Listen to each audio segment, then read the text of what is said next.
मज़ेदार चुटकुले सुनने के लिए हमारे चैनल को सब्सक्राइब करें। लड़कियां कहती हैं कि हम आज के ज़माने की लड़कियां हैं, जैसे हम लड़के तो हड़प्पा की खुदाई से निकले हैं।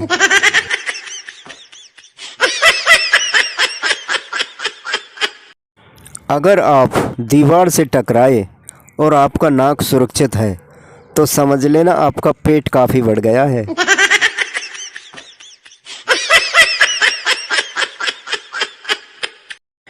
काश मच्छर खून की बजाय चर्बी चूसते, बहुतों को जिम नहीं जाना पड़ता।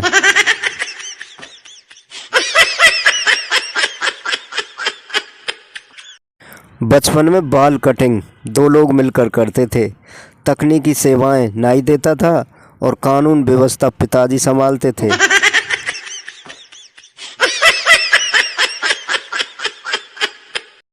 कभी भी रंग देखकर शादी मत करना, क्योंकि भूरी चींटी काली चींटी से भी ज़्यादा जोर से काटती है।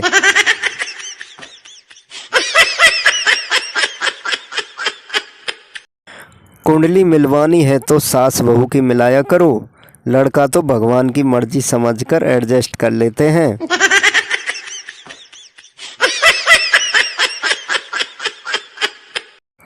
जब हवाई जहाज के टायर की तरह दोनों पैर धीरे धीरे बाहर आने लगें तो समझ जाना कि एक्टिवा वाली मैडम ब्रेक लगाने वाली है।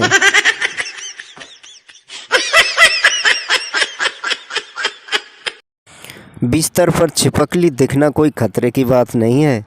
डर तो तब बढ़ता है जब वो एकदम से गायब हो जाती है। आखिर गई कहाँ?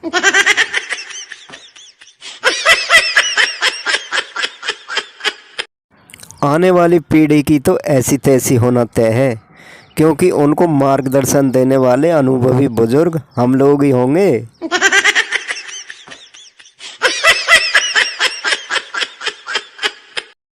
मैंने उससे कहा अपनी मोहब्बत का दायरा बढ़ाओ, उसने 2 बॉयफ्रेंड और बना लिए, बेवफा।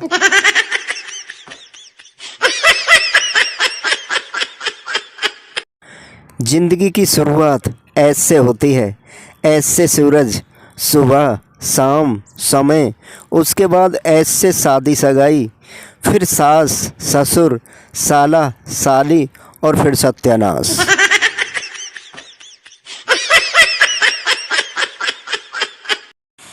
काश मेरी पड़ोसन का नाम दुआ होता। उसका पति जब भी पूछता भाई साहब कैसे हो, तो मैं कहता भाई साहब आपकी दुआ चाहिए।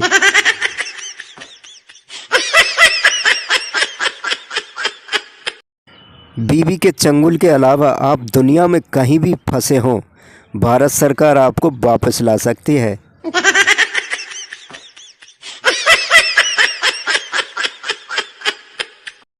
मुझे ये समझ नहीं आता कि शाम होते ही मच्छर घर में कैसे आ जाते हैं। इनका कौन सा ऑफिस है जो 6 बजे छूटता है?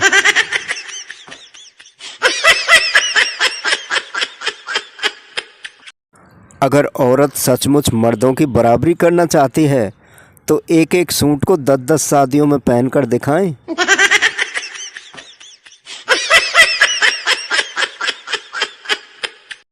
भारत में सबसे ज़्यादा जनसंख्या उन लोगों की है जो दूसरों की पत्नी को देखकर कहते हैं कि ये इसको कैसे मिल गई।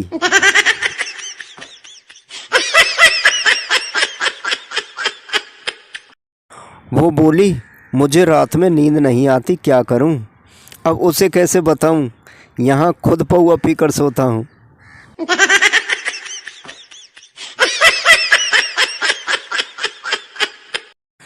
आज एक लड़की बस में स्माइल देकर थक गई, मगर मैंने उसे अपनी सीट नहीं दी।